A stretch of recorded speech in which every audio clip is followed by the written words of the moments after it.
En vivo from the University of Texas at Arlington, this is Charlas Entre Amigos, an initiative of the Edge Center funded by the U.S. Department of Education's Title V, Part B, POHA grant. I'm your host, Alejandro Ruiz, coordinator of special programs for the Edge Center, y me gustaría darles la bienvenida. Whether you're a seasoned grad student, a fresh face on campus, joining us online, or just curious about the ins and outs of academia, then this podcast is for you. I'll be your host for this journey through graduate life.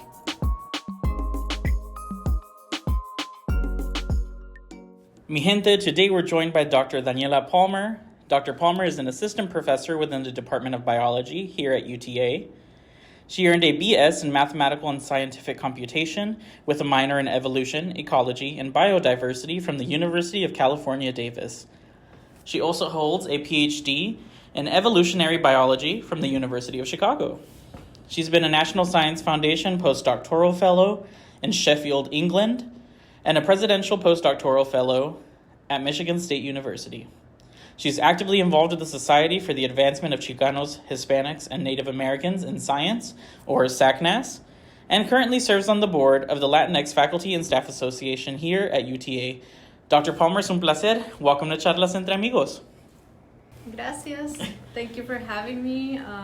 It's been really cool to see the Edge Center kick off and all these new programs coming together, so I'm excited to be here. And we're excited to have you, and it's definitely nice to see spaces like this open up on campus, right? Yeah. So I want to start off with you just sharing a little bit about your educational background with us. What was your graduate journey like, and what motivated you to pursue graduate studies? Sure. So as you mentioned, I started out studying math as an undergrad, and growing up I was very interested in living things and the natural world, and through some research opportunities that I had in undergrad, I realized that I was really drawn to biology, and specifically evolutionary biology and ecology and biodiversity. And thankfully at UC Davis, there's a really strong department in that area.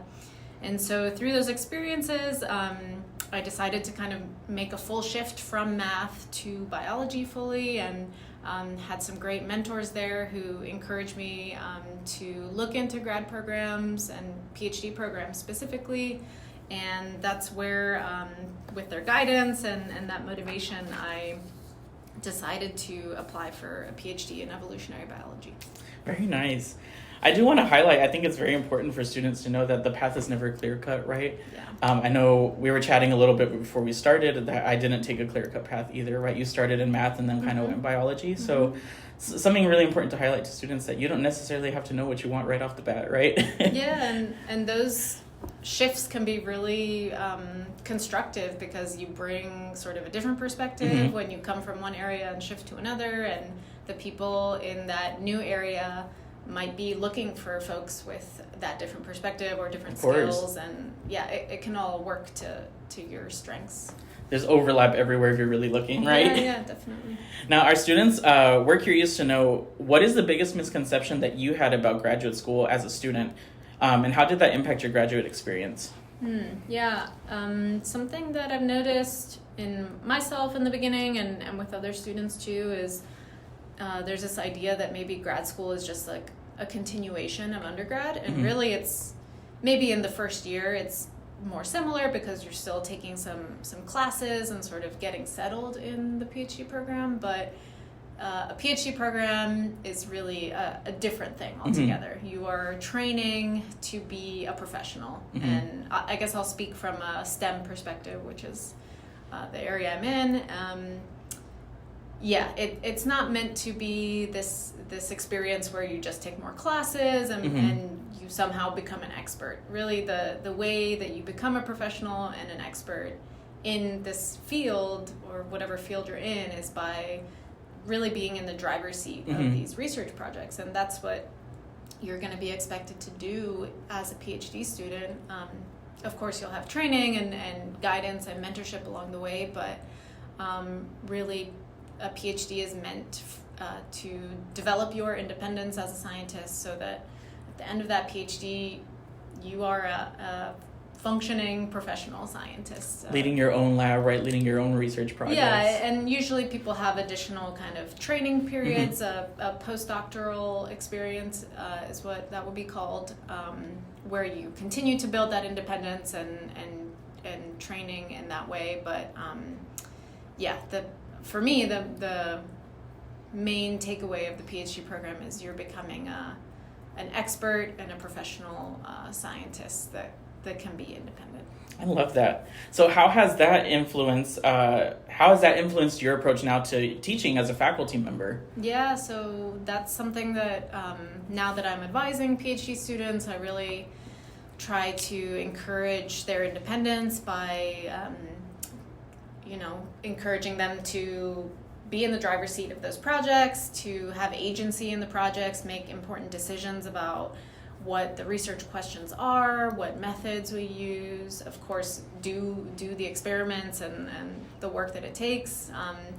Part of that too is a kind of a pragmatic approach, because as faculty members we have so many responsibilities that we often can't be the ones that are really hands-on in the lab all the time. So PhD students are there to support in that role as well, but at the same time, that's what helps them build their independence to be scientists at the end of the program. So, sorry, I lost my train of thought. Oh, you're all right. No, really challenging them to take the reins, right? And, I'm sure you've heard this before, like, metiendo las manos en la masa, right? Exactly. Like, getting their hands up in there and really learning, firsthand what it is that makes the world work, right? Yeah. I love that. I want to highlight real quick, for listeners that might not know, UTA is an R1 research institution, right? So we're at the cutting edge, right, of all the great things coming out. Not just in the sciences, but in all academic fields. So could you give us a quick preview real quick of what you're working on with your students in research? Sure. So my field is evolutionary genetics and genomics. So we're really interested in the genome of a species, so all of the genes that it has and how those function, and then how those evolve between species or between groups of species. So in my lab, we study a group of insects called tree hoppers. They are, they're like little Pokemon. If you do a Google image search, you'll see they have really incredible diversity in shapes and colors, and they're really very amazing. But the reason I got interested in them is because they have diversity in their genomes. So if you think about chromosomes, each species has a particular number of chromosomes, typically. And within tree hoppers, there's a lot of variation among species in the number of chromosomes. Oh, okay. So one thing we're interested in is when you change from having 5 to 8 chromosomes, for example, how does that impact how your genes are expressed, different morphologies or behaviors, different things like that. That's crazy. And we're also very interested in sex differences. And within the genome, there's many species have particular chromosomes that are involved in determining the sex of an individual. So in humans, the X and the Y chromosomes are known for that role. So we're also interested specifically in the evolution of the sex chromosomes. And tree hoppers also have some variation in the sex chromosome systems that different species have. So we're looking at how those systems are evolving. Awesome. Yeah. I'm always so fascinated by that, because humans have been around a long time, right?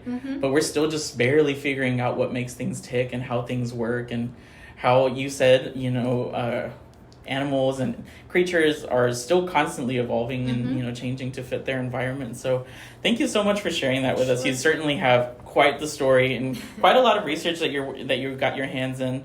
And I'd love to have you come share that at one of our in-person events soon. Yeah, so fun. Expect the invite. But for now, I'd like to switch gears and focus on 2 areas that our students were curious to hear about, especially from the faculty perspective, and those are graduate fellowships and personal statements. So we'll start with graduate fellowships. You have direct experience in this, as we mentioned earlier.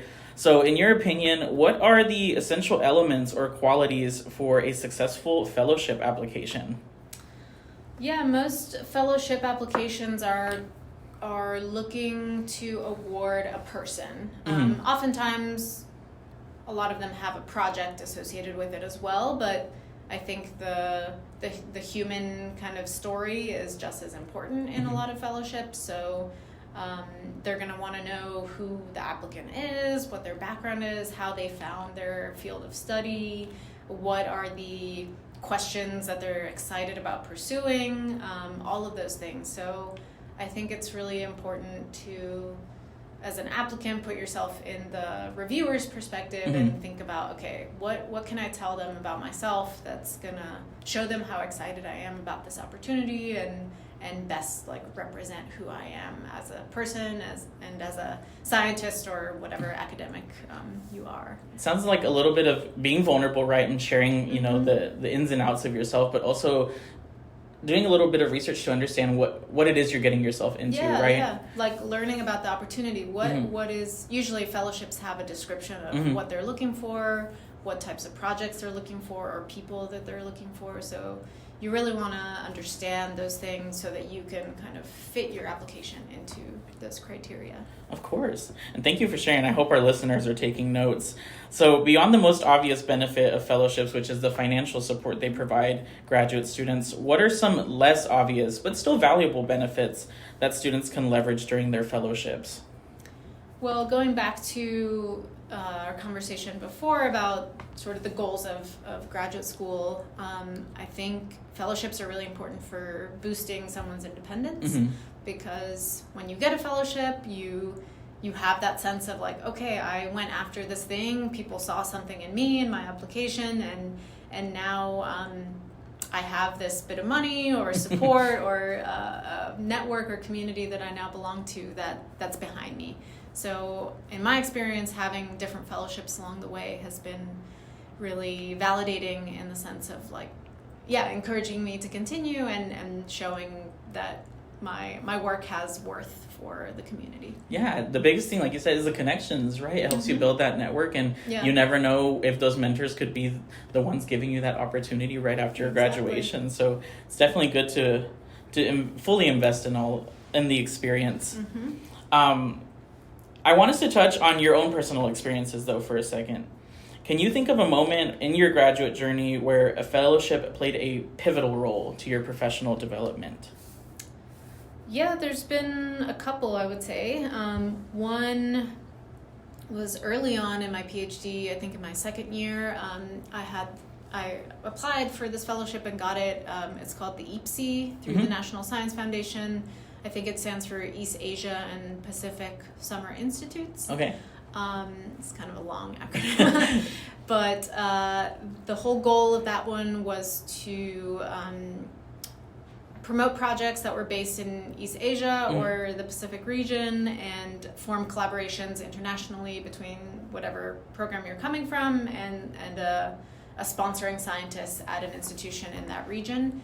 And the fellowship was for 2 months, I believe, over the summer, and would give you a stipend and funding to go and do this project out at that location, wherever your sponsoring scientist was. So I was able to come up with a project that started out as a side project, but actually through this fellowship became one of my PhD dissertation chapters. Oh, awesome. So it was something that I hadn't really planned on doing, but because I had this fellowship, was able to go and do a field experiment in Singapore, actually. Oh, wow. Which was, just incredible to be there, because I was studying these butterflies for my PhD. Okay.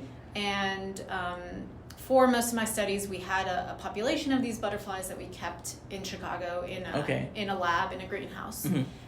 But through this opportunity, I was actually able to go to Singapore, of course, and see these butterflies out in their native habitat and do some more kind of ecological experiments with them in their natural setting, which as a biologist, I think that's really, really critical, and you don't always have the opportunity to see the thing you're studying in its natural habitat. So that was kind of unexpected, but really important addition to my PhD experience. Of course. And then another one is the postdoc fellowship that I had, which was also from the National Science Foundation. So that was when I was finishing up my PhD. I applied for it and got it, and that allowed me to then take the next 3 years as a postdoctoral fellow based in England at the University of Sheffield. And that was sort of, this critical continuation of my PhD where I pitched a project and was awarded this fellowship, and that project became the basis of what I now work on in my lab here at UTA. Okay. So that fellowship was really important for kind of starting to think about if I want to continue and become a professor, what are the projects that my lab would work on, and that fellowship was the origins of all of that. Very nice. Yeah. Both seem like we're very big catalysts to help push you into that next field. So I love that. I love hearing that, because from what I understand with fellowships, right, at least from a higher ed practitioner standpoint, right, the way our fellowships are always built out are more so about developing leadership skills and your networks, right? Yeah. But these really give you that opportunity to get hands-on and, like we said, help push the envelope in some areas that you're very interested in and that have very good applications. So thank you for sharing that. Yeah, and I will add that both of those fellowships also had the professional development kind of aspect built in of developing leadership skills or networking, presentation, communicating your science. Like typically with science fellowships, there is that skill building aspect as well with the research. I love that. Yeah. I want to switch gears now for the last couple minutes that we have left and talk about personal statements. Our graduate students wanted to know, should personal statements focus more on their own professional backgrounds and accomplishments, or should they try to strike a balance between their professional and personal qualities? Yeah, I think I'm more on the striking a balance side. Maybe others have different opinions, but I think the best personal statements I've seen do let you into who the person is and their background and experiences, kind of like what we talked about before with fellowships. You want the person reading it to get to know you a bit and believe in you and understand where you're coming from. And I do think that that comes across best when you can share some personal things. And of course, there's a way to disclose things in a way that you're comfortable with, first of all, because if you're not comfortable disclosing something personal about yourself, you should never do that. Of course. But I think if it's relevant to how it shaped your journey in the academic or professional space, and you can share it in a way that you're comfortable with, readers tend to appreciate that. Sure, honesty is always a good policy, right? A follow-up question to that: would you say it's advisable to discuss specific research interests or potential dissertation topics if this is a doctoral fellowship? Yes. I think I jumped in too soon. You didn't even finish your question. You're all right. Now, share a little bit more about that with us.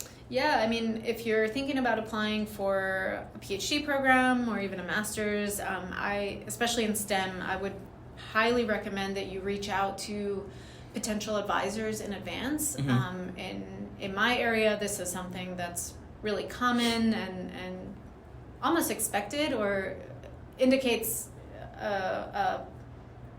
it is very indicative of I don't know what I'm trying to say is figures positively in the application experience. So I would recommend that if you're interested in a PhD program, you browse the list of faculty, take a look at their research, put together a simple email that shows that you have done a little reading on what it is they're working on, and you communicate sort of why you're interested in it, what your ideas might be, and ask if they are accepting students for the next application cycle. And oftentimes the professor will try to have a short meeting or a conversation over the phone to just talk a little further, and this is all before you even submit an application. So I think these interactions, kind of going back to the personal statement and the fellowship thing, are important to show that you are a person and communicate why you're interested in this particular program or this person's lab. Oftentimes, I think when we're applying to things, we can't really picture what's on the other side. Yeah. Like, we just think of it as this system, but you have to remember that there are people reading these applications on the other side, and they're going to want to know who you are, and you want to make that connection as best as possible.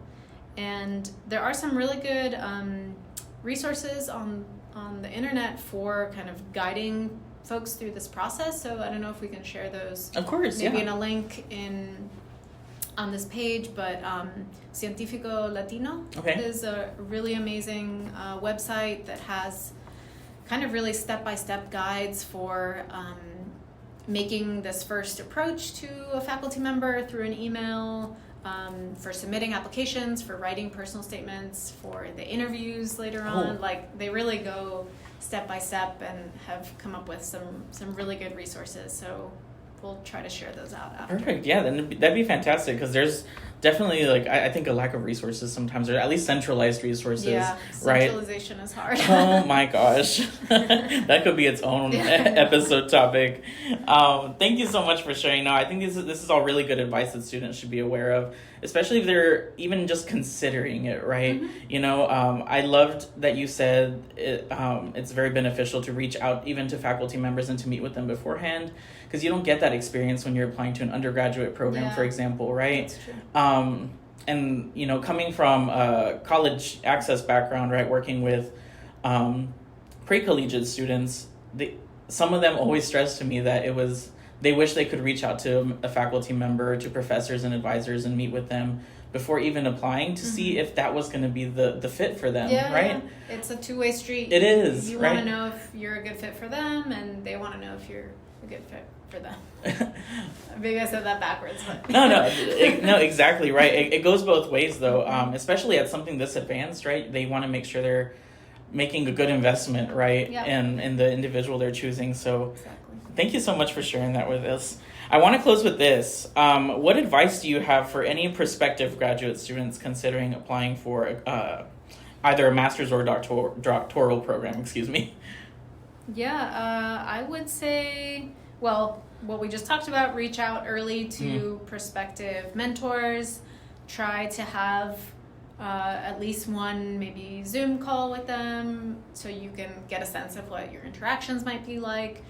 If they're not responding, of course you can send a follow-up, but if you've made a couple of attempts and you're not getting anything back, it's probably not going to fare well in the application. I mean, I'm generalizing here, but it's important to gauge, if there is interest kind of from the other side as well.